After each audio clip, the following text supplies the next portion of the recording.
Hello po, good morning po. Kamustahin ko lang po muna yung audio kung maliwanag po ba yung yung salita ko po. Wala po bang parang background noise po. Maraming salamat po. Remind ko lang po ulit na pakipindot na lang po ng watch stream sa mga hindi pa po nakakapag press, no, para po masubaybayan po natin yung mga slides at yung mga verses po na ifa-flash po ngayon po sa mga screen po natin. Salamat po.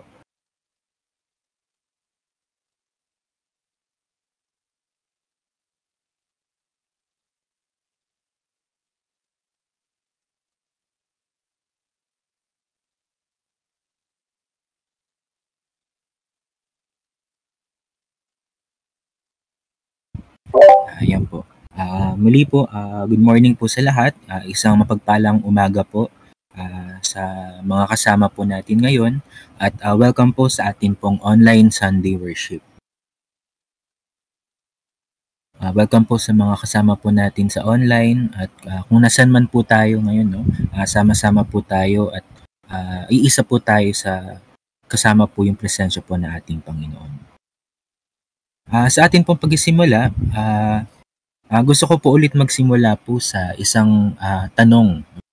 At yung tanong po ay, ayan, how have you been waiting long?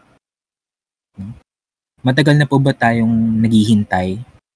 Gaano na po ba tayo katagal naghihintay? Have you been waiting?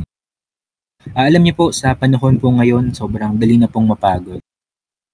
Hindi lang po physical, pero even emotionally and also spiritually. Lalo na po kapag feeling po natin wala pong nangyayari, yung parang yung everyday po na nangyayari po sa buhay po natin is parang pare-parehas na lang. Kung kahit na minsan po, no, alam mo naman sa sarili mo na may ginagawa ka naman, no? Pero minsan napapatanong po tayo sa Panginoon kung kailan, no? Hanggang kailan po tayo maghihintay? May patutunguhan po ba, Lord, yung ginagawa po namin? And yet, no, in the middle po ng ating pong kapaguran, ng ating pong restlessness, no, tandaan po natin na meron pong isang katotohanang nagbibigay po ng pag-asa. No? At yun po ay meron pong ganda, no, sa tamang panahon ng Diyos. No? There is beauty in God's perfect time. Kaya po yung message po, yung title po ng message po natin ngayon, no, ay yan po, in God's perfect time. In God's perfect time. No? Basahin po natin sa ating pong reference verse sa Ecclesiastes chapter 3 verse 11. No? Ang sabi po rito, He has made everything beautiful in its time. Purihin po natin ang salita ng Diyos. No? Sa binasa po natin, no, hindi po sinabi rito na everything is beautiful now. No? Hindi po sinabi na He has made everything beautiful now. Ang sinabi po dito, in its time. Ibig sabihin po, no, may mga bagay po tayong hindi pa naiintindihan ngayon, pero sa takdang panahon, makikita po natin at mauunawaan po natin na meron po palang purpose, no, lahat. No? Lahat po ng paghihintay po natin, lahat po ng mga pagod na pinagdaanan po natin, no? At yung mga panahon po na gusto na po nating sumuko. At hindi lang po yun. No? Habang naghihintay po tayo sa katuparan po ng mga pangako po ng Panginoon, pinapaalala rin po niya sa atin kung sino po tayo sa Kanya. Kung ano po yung identity po natin sa Kanya. Basahin naman po natin ngayon sa 1 Peter chapter 2 verse 9. Ang sabi po rito, but you are a chosen people, a royal priesthood, a holy nation, God's special possession. Ibig sabihin po, hindi lang po tayo ordinary po ng mga tao. Tayo po ay mga pinili po ng Diyos. Tayo po ay special possession po ng Diyos. Hindi lang po tayo yung taong napapagod, no? Mabilis na we are vulnerable, no? Pero tayo po ay mga pinili po ng Diyos. Ibig sabihin po special po tayo sa mata po ng Panginoon. No? Tayo po ay chosen even sa mga panahon po na mahina po tayo. Kaya ngayong umaga po, no? Kung tayo po yung napapagod na ngayon, kung tayo po yung restless, no? Kung tayo po yung pakiramdam po natin na wala po tayong breakthrough sa mga pinagdadaanan po natin o nasa matindi po tayong season ng paghihintay, at tandaan po natin na hindi pa po tapos ang Panginoon sa atin. Hindi pa po ito yung ending. He is still working, and in His perfect time, makikita po natin na lahat po ng paghihintay po natin will be worth it. Will be worth the wait. At ito po yung katotohanan, no? Nakikita po lahat ng Diyos, lahat po ng mga pinagdadaanan po natin. Yung pakiramdam po natin na, yung akala po natin na hindi po nakikita ng iba, yung pinagdadaanan po natin in secret, nakikita po lahat ng Diyos po yan. He sees all of our struggles. No? Alam po niya yung mga pagod na hindi po natin maipaliwanag. Alam po niya kung gaano po natin sinusubukang ngumiti kahit na ang bigat-bigat po ng pinagdadaanan po natin. No? Kaya po mga kapatid, no, church, ito po yung pinapaalala po sa atin ng Panginoon. Ang sabi po sa Psalm chapter 103 verse 14, "The Lord knows our frame, He remembers that we are dust." Ibig sabihin po, kilala po tayo ng Diyos. No? Nakikita po lahat ng Diyos ang lahat po ng mga nangyayari po sa atin, no? Individually. Lahat po ng mga pinagdadaanan po natin in secret. He knows. No? He knows everything about us. And He remembers nga po, sabi po dito, He remembers that we are dust. No? Tayo po yung mga nilikha po niya. So today po, no, kahit na meron pong, kung tayo po yung meron pong dalang pagod sa puso po natin, piliin po natin to worship Him. Piliin po natin to fix our eyes on the one who makes all things beautiful. Hindi po ngayon, pero in His time. In His perfect time. And ang Panginoon po, hindi po siya naghahanap sa mga perfect po na mga mananampalataya. He is not looking for superheroes.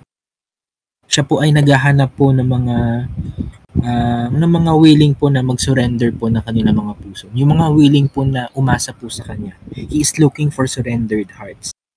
Hindi po niya hinihintay na maging okay muna po tayo bago po tayo lumapit sa Kanya.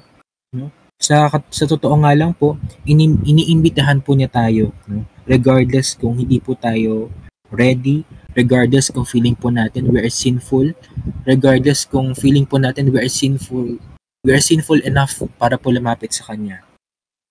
Pero iniimbitahan po tayo ngayon ng Panginoon na lumapit po sa Kanya, na magpahinga po sa Kanya, na isurrender po lahat ng mga bigat na dinadala po natin sa Kanya.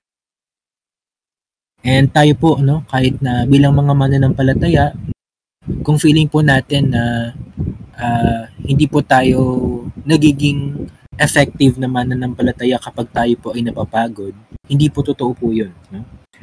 Because hindi po tayo nagiging less spiritual kung tayo po ay napapagod, hindi po tayo less favored kung tayo po ay restless. Ibig sabihin lamang po nito, tayo po ay tao pa rin po. No? Tao pa rin po tayo at kailangan po natin ng Panginoon. Tao po tayo at kailangan po nating umasa sa Panginoon. Kaya po, no, minsan, no, sa pagod po natin nakakahintay at kakatanong na, Lord, kailan po ba talaga? But even in our tiredness, our restlessness, meron pong paalala po yung Panginoon. He is not late and He is not absent. No? In fact, He is working. No? Kumikilos po yung Panginoon silently, steadily, and beautifully. No? Kaya po ngayon, no, basahin po natin at magtungo po tayo sa Book of Ecclesiastes chapter 3. Ito po ay isang powerful reminder that there is a time and season for everything under heaven, and that in His perfect time, everything becomes beautiful. Sa tamang panahon, sa takdang panahon. Pero let's be honest, no? Kahit na alam po natin itong passage po na ito, kahit na alam po natin at kabisado po natin yung passage po na ito, pero mahirap pa rin pong maghintay. Mahirap pa rin pong to be patient sa paghihintay. Ang hirap pong maghintay kapag, lalo na kapag tayo po ay pagod na. Ang hirap pong maghintay kapag nararamdaman po natin na parang ubos na po tayo. No? Kapag may mga tanong po tayong hindi nasasagot, no? At parang walang progress or walang gumagalaw. Kaya simulan po natin dito, not just with God's timing, but with the reality of what we carry habang tayo po ay naghihintay. Kaya po yung first point po natin na mas iintindihin po natin at para mas maunawaan po natin ay yung bigat po ng paghihintay. The weight of waiting. Kagaya nga po ng nabanggit ko po kanina, no? Yung main idea po is that yung paghihintay po, kayo po ba mga kapatid, yung paghihintay po ba para sa inyo ay madali or mahirap? Paano po kung mas matagal na period na po tayo naghihintay? Madali po ba ito o mahirap? Ito po ay mahirap po, no? Mahirap po, hindi po madali yung paghihintay. It can feel heavy, especially kapag hindi po natin nauunawaan kung bakit ang tagal po ng paghihintay po natin. No? When we don't understand why it is taking so long, paghihintay po natin. Hindi po madali yung paghihintay. Ang hirap kaya kapag ang tagal dumating ng sagot sa mga pinapanalangin po natin, yung mga prayers po natin. Yung parang wala namang mali sa ginagawa mo, naglilingkod ka, nanalangin ka, nagtitiwala ka, pero bakit parang wala pa rin nangyayari? Let's be honest, waiting can be tiring, especially when it feels like you're doing everything right, but still nothing is moving. At sa katunayan po niyan, no, hindi lang po tayo yung nakaranas po nito. Even si Elijah po, no, yung isa po sa mga greatest prophets, ay nagkaroon po ng isang moment or season of exhaustion, napagod po siya sa kanya pong paghihintay. Na after doing great things for the Lord, after confronting false prophets, bigla po siyang napagod at nainip sa takbo ng mga pangyayari. Siya po ay tumakbo, he sat under a broom tree, at sinabi po niya sa Panginoon, Lord, I've had enough. Basahin po natin ngayon sa 1 Kings chapter 19 verse 4. No? Ang sabi po rito, ito po yung mga salitang binigkas po, no, ni Elijah. Sabi po niya, I have had enough, Lord. Take my life. I am no better than my ancestors. So sa mga salita po na ito, siya po ay gusto na po niyang sumuko. No? Siya po ay parang napagod na po sa kakahintay. Grabe po, no? Yung isang prophet po, yung isang great prophet na nag-aapoy, pero dumaan po siya sa season po ng pagod at lungkot. Pero ito po ay nagsisilbing paalala po sa atin na yung pagkakaramdam po ng pagod doesn't mean na tayo po ay mahina. Ibig sabihin lamang po nito na tayo po ay tao lamang po. Sometimes, the longer na naghihintay po tayo, the heavier that it feels. No? The more na naghihintay po tayo na mas matagal, mas lalo pong bumibigat, mas lalo pong humihirap. Hindi po dahil sa pinabayaan na po tayo ng Diyos, hindi po dahil sa kinalimutan na po tayo ng Diyos, pero ibig sabihin lamang po nito, no, na we are holding on with everything that we got. And ito po ay nagsisimula na po na bumigat po sa atin. No? It's starting to weigh on us. No? The longer na we hold on, the longer that we wait. At sabi nga po, no, sometimes, no, the most spiritual thing that you can do in the waiting is to rest. Because in the stillness, no, God is still moving. Kagaya po ni Elijah, no, yung naging response po sa kanya ng Panginoon ay naunawaan po ng Panginoon kung saan po siya nanggagaling. At ano po yung binigay po ng Panginoon sa kanya. No? Binigyan po siya ng makakain, ng damit, at siya po ay pinagpahinga. Ganun din po sa atin, no? The most spiritual thing that you can do in the waiting is to rest. Tayo po ay magpahinga. No? Hindi po sa sarili po nating paraan, pero magpahinga po tayo sa Panginoon, no? Lumapit po tayo sa Panginoon sa gitna po na atin pong pagpapahinga. Siya po yung maging source po ng kalakasan po natin during our waiting, during our rest.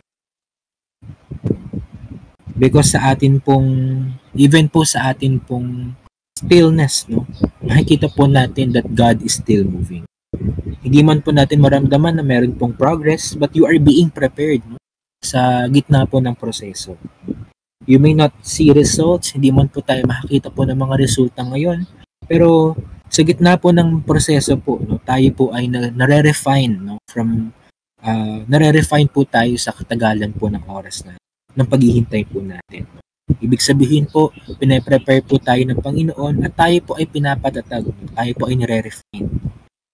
And eventually, God will let you look back and realize, no, na doon po natin makikita yung beauty. No? Doon po natin makikita yung beauty in God's perfect timing. Kailangan lang po pala natin hintayin. No? Kailangan lang po pala natin maging patient, no? Enough, no? Para po maghintay sa tamang, sa tama, sa perfect, at sa takdang panahon po na inilaan po ng Diyos para po sa atin. Kasi po kadalasan ito po yung nakakalimutan po natin. Akala po natin that nasasayang po yung paghihintay po natin. But God does not waste waiting. Hindi po siya late, hindi po siya busy. He is working even sa katahimikan. He is working in silence. And He is preparing for something far deeper na hindi man po natin nakikita ngayon. Amen po. Pangalawa po, kung kanina po, no, the weight of waiting, no, yung bigat po ng paghihintay po natin. Ngayon po, we need to understand to trust the beauty in God's timing. Again, basahin po natin sa Ecclesiastes chapter 3 verse 11. Ano pong sabi rito? He has made everything beautiful in its time. Again, yung sabi po rito, no, in its time, no, hindi po sa ideal po natin na timeline. Hindi po sa gusto po natin na time. Pero in its time, sa perfect time, no? Sa perfect time po na inilaan po ng ating pong Panginoon. Kasi po kadalasan ang akala po natin sa mga delays ay parang denial, parang rejection. Pero hindi po ganun ang Panginoon. Yung delay po niya, lagi pong may purpose. And sometimes that purpose is to protect us from something na hindi pa po tayo handa. Or to prepare us for something greater that we are asking for. Isang halimbawa po nito si Joseph po sa Bible. Naalala niyo po si Joseph sa Old Testament. Pinangakuan po siya ng Diyos ng greatness. Pero bago po niya natanggap yun, pinagdaanan po niya yung rejection, pinagdaanan muna po niya yung pagkakakulong, pinagdaanan po niya yung pagiging isang alipin, at 13 years po siyang naghintay. Pero nung dumating na po yung takdang panahon, yung perfect time po ng Panginoon, inangat po siya ng Panginoon from prison to the palace, no? Because he trusted God's timing. And ngayon, ito po yung sinasabi po nito sa atin. We may be tired of waiting, but God is still on time. Mapapagod po tayo sa kakahintay, pero tandaan po natin na ang ating pong Diyos ay nasa time. He is in time. Because alam po niya, siya po yung nakakaalam po ng lahat. He knows about our past, yung mga mangyari po in the present, and also yung mga mangyari po in the future.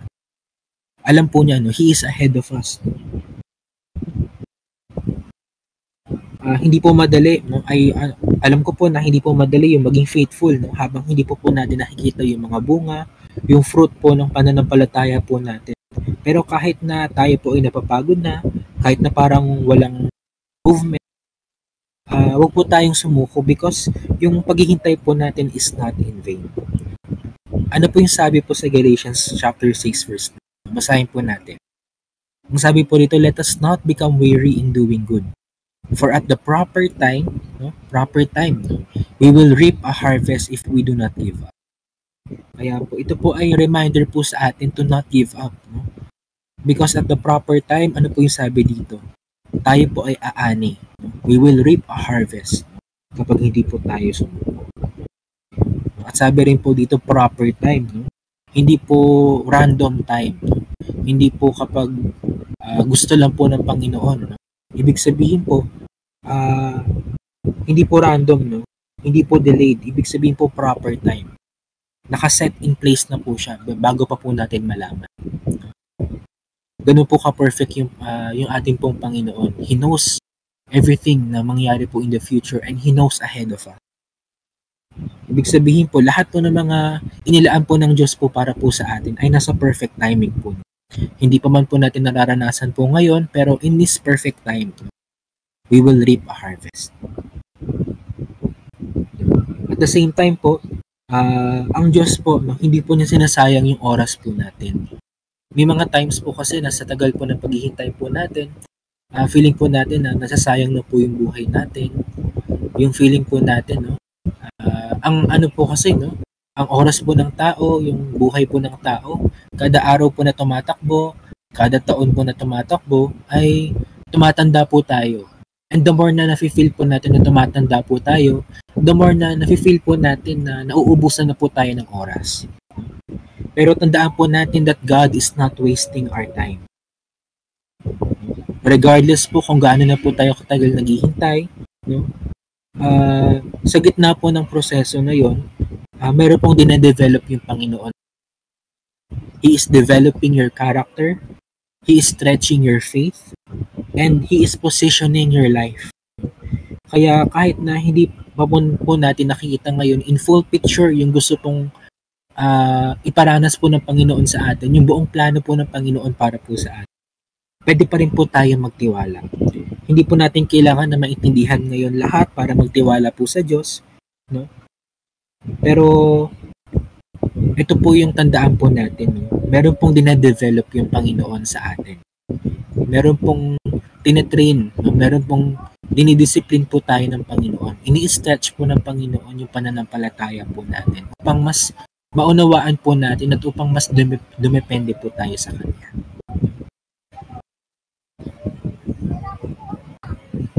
Ano po yung sabi po sa Isaiah chapter 55 verses 8?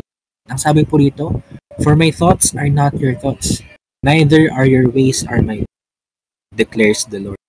As the heavens are higher than the earth, so are my ways higher than your ways, and my thoughts than your thoughts." Ibig sabihin po, no? Hindi po natin kailangan maintindihan muna ngayon lahat. No? Yung thoughts po ng Panginoon ay malayo po sa mga naiisip po natin. No? Yung hindi po natin nauunawaan po ngayon ay nauunawaan po ng Diyos. Hindi po natin kailangan intindihin po lahat. Ang kailangan lamang po natin ay magtiwala po sa Diyos. Hindi po kailanman nagkakamali sa Kanya. Because yung timing po ng Panginoon, ito po ay worth it. No? Yung timing po niya ay lagi pong nasa perfect po na pagkakataon. Darating po yung panahon na makikita po natin na lahat po ng paghihintay po natin ay meron pong purpose, na meron po palang silbi. Na lahat po ng mga tanong po natin sa ating pong mga sarili, lahat po ng mga tanong po natin sa Panginoon na bakit, ay mapapalitan po ng pagpapasalamat. Ang sabi po sa Isaiah 60 verse 22, "When the time is right, I, the Lord, will make it happen." Kapag dumating na daw po yung oras, when the time is right, ibig sabihin po right timing, yung ating Panginoon daw po will make it happen. Hindi po natin kailangan pilitin po ngayon, hindi mo kailangan madismaya, at wag po nating i-rush, no, yung mga bagay po. Wag po nating i-rush yung ating pong mga sarili. At wag po natin i-compare yung season po natin sa iba. No? At yung progress po ng iba sa atin. Sapagkat meron po tayong sariling timetable sa mata po ng Diyos. No? And when it's time, He will open doors that no one can shut. Sabi nga po, when the time is right, I, the Lord, will make it happen. Kaya habang naghihintay po tayo, Let us always keep on showing up. Let us always keep on serving. Let us keep on believing and let us keep on trusting. Because in God's perfect timing, the seed that you planted in tears will bloom into something beautiful. Makikita po natin ito. Doon po natin ma-realize at papasalamatan po natin ang ating mga sarili at ang ating pong Panginoon na hindi po tayo sumuko. Amen po. Ngayon po, mga kapatid, napag-usapan na po natin na meron pong beauty sa timing po ng ating pong Panginoon. Pero meron pa pong isang katotohanan na dapat po nating i-embrace habang tayo po ay naghihintay. Yung dapat po nating panghawakan habang tayo po ay naghihintay. Because yung timing po ng Lord, hindi lang po maganda po yan. Hindi lang po maganda ang timing ng Lord, pero meron pong purpose, no? Yung paghihintay po natin. Hindi po sayang yung mga delays, hindi po sayang yung mga rejections, no? Hindi po aksidente yung paghinto, no? Yung pag-stop. Meron pong dahilan kung bakit pinapahintay po tayo. No? Hindi lang po ito about sa destination, sa patutunguhan po natin, but it is about what God is doing in you habang tayo po ay naghihintay. It is about kung ano po ginagawa ng Panginoon sa atin po, sa ating pong buhay, sa ating pong mga puso habang tayo po ay naghihintay po sa Kanya. Kaya sa huling bahagi po ng mensahe pong ito, ang pag-usapan po natin ay kung ano po yung purpose po ng ating pong paghihintay. The purpose of our waiting. Yung ating pong Panginoon, no? God is not just preparing the blessing po para po sa atin. He is preparing you for the blessing. Inuulit ko po, God is not just preparing the blessing for you, He is preparing you for the blessing. Kapag naghihintay po kasi tayo, madalas ang tanong po natin, Lord, kailan pa? Pero minsan, ang dapat po natin itanong ay, Lord, kung ano yung tinuturo mo sa akin ngayon, ako ay magtitiwala. Lord, ano yung tinuturo mo sa akin habang naghihintay ako? Because yung oras po na paghihintay po natin is not wasted time. It is training time. Ito po yung time na tinetrain po tayo ng Panginoon. Na hinahanda po tayo ng Panginoon sa mas greater po na pagpapala. Because sa ating pong paghihintay, ito po ay binibuild po yung ating pong mga character. Waiting builds our character. Sabi po sa Romans chapter 5 verses 3 to 4, suffering produces perseverance, and perseverance character, and character hope. So ibig sabihin po, sa paghihintay po natin, dito po nagpo-produce ng katatagan, ng perseverance, at dito rin po nabubuo at tumatatag po yung character po natin. At dito rin po tumitibay, no? Dito rin po tumitibay at dito po natin panghahawakan po yung mga pangako po ng Diyos. At ito po yung nagbibigay po ng pag-asa po natin sa gitna po ng paghihintay. Because sa gitna po ng paghihintay po natin, marami po tayong mga pwedeng pagdaanan. Sa paghihintay po natin, hindi po tayo maka-experience ng mga problems, ng mga sufferings, ng persecution. No? Pwede po tayo maka-experience ng mga persecution from the people around us. Ito po yung ginagamit po ng ating pong kalaban para i-discourage po tayo at pahinain po yung loob po natin para hindi po tayo magtiwala, no? para mawala po yung hope. Pero ano po yung sabi po ng salita po ng Diyos? Yung mga sufferings, yung mga problems, ito po ay nagpo-produce po ng perseverance. Dito po mas tumitibay po yung character po natin at dito po tayo mas nagkakaroon ng So sa bawat panahon po na parang wala po, no? Meron pong nangyayari sa loob po. God is strengthening your heart, your faith, and your identity. Parang po si David, bago po siya naging isang hari, naghintay po siya ng ilang taon. No? Tinakbuhan po niya yung mga kaaway po niya, naglingkod po siya sa mga hindi nakakakita ng potential. Pero sa lahat po ng mga yun, God was shaping him to be the king that he needed him to be. Kaya po, ito po ay reminder po sa atin to not rush the process. Because God is forming something deep sa loob po natin, puso po natin, na hindi po pwedeng Amen po. Pangalawa po, waiting prepares us for greater responsibility. Sabi po sa Luke chapter 16 verse 10, one who is faithful in a very little is also faithful in much. Ibig sabihin po kung sino daw po yung tapat sa mga maliliit na mga bagay, ay also tapat din po sa mga mas malalaking mga. Ibig sabihin po sa panahon po ng paghihintay po natin, God is teaching us to become faithful, to be more faithful sa maliit, even in secret, at kahit po sa ordinary. Tinuturuan po tayo ng Diyos full kahit na hindi po nakikita ng iba. Pangatlo po, waiting keeps us dependent on God. Ang sabi naman po sa Isaiah chapter 40 verse 31, but those who hope in the Lord will renew their strength. They will soar on wings like eagles. Ibig sabihin po, yung paghihintay po natin keeps us dependent on God. The more na naghihintay po tayo, the more na tayo po ay napaalalahanan ng ating Panginoong Diyos. Siya po yung source po ng ating kalakasan. Siya po yung ating pong source. Hindi po dahil sa mga skills po natin, hindi po dahil sa mga talento na meron po tayo, hindi po dahil sa mga sarili po nating mga kakayahan, pero dahil po sa kanyang lakas, dahil po sa kanyang kapangyarihan. Not our skills, not our timing, and not our pero sa timing po ng Panginoon, sa perfect timing po ng ating at sa perfect na plano po ng ating. Because the more na tumatagal po yung paghihintay po natin, the more na gusto po na Panginoon na mas makilala po. The more na mas gusto po na Panginoon na dumepende po. The more na gusto po ng Panginoon na lumapit po tayo sa Kanya. Upang tayo po ay mapalapit sa Kanya, makilala po natin siya. Ito po ay inilaan po ng Diyos na panahon po para po sa atin. Upang tayo po ay umasa po sa Kanya. Patuloy po na umasa po, dumepende po sa Kanya.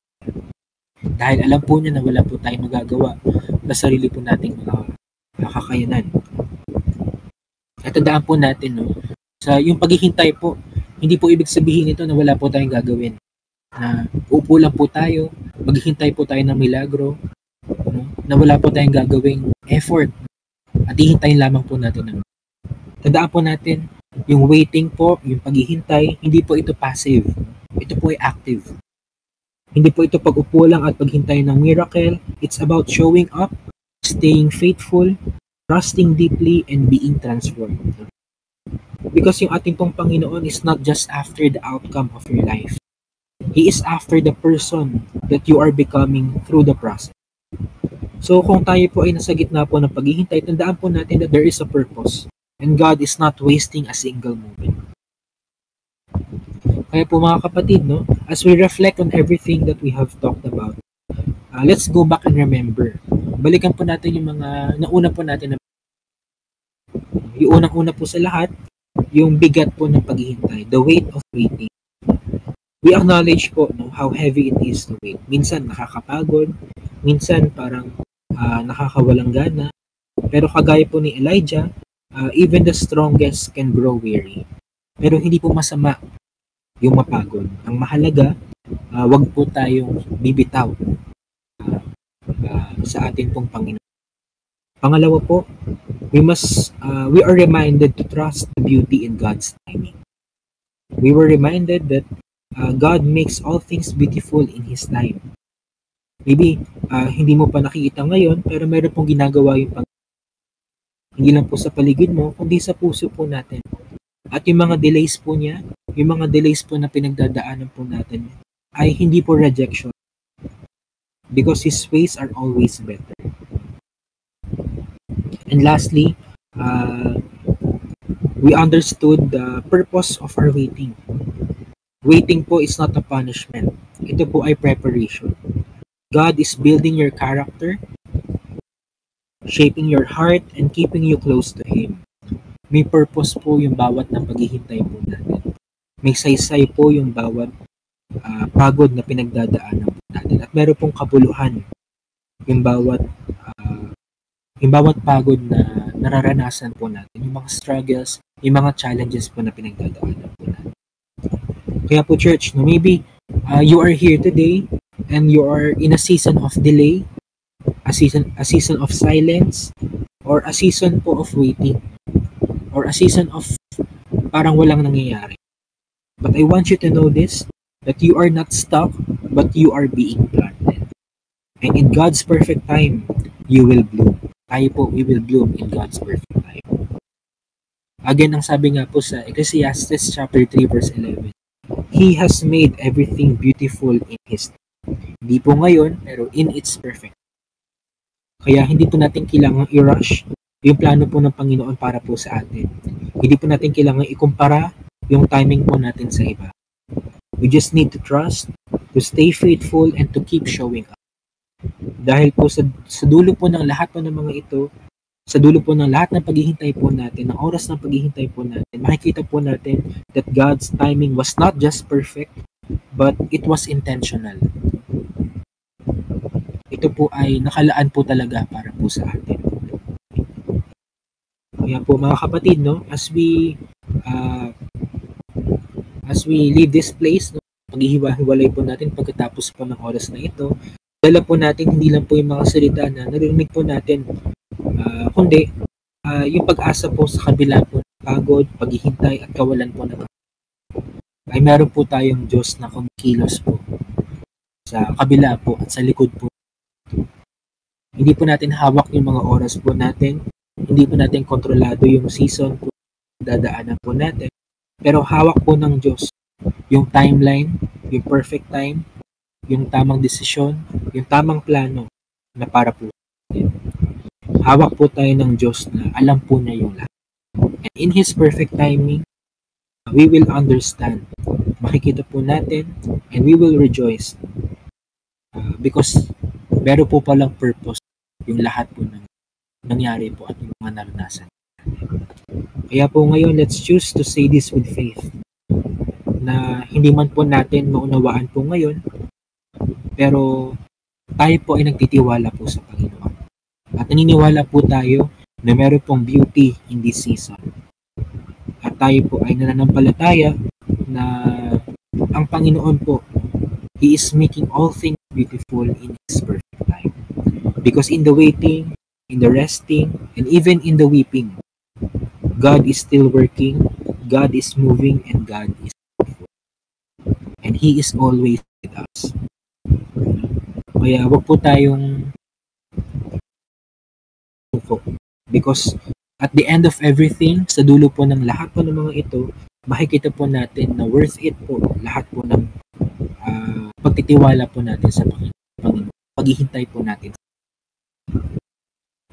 Again, there is beauty in God's perfect time. And in the right timing, perfect time, ito po ay ibibigay po sa atin. Again, He has made everything beautiful in its time. Maraming salamat po sa pakikinig at pagpalain po tayo lahat. Amen.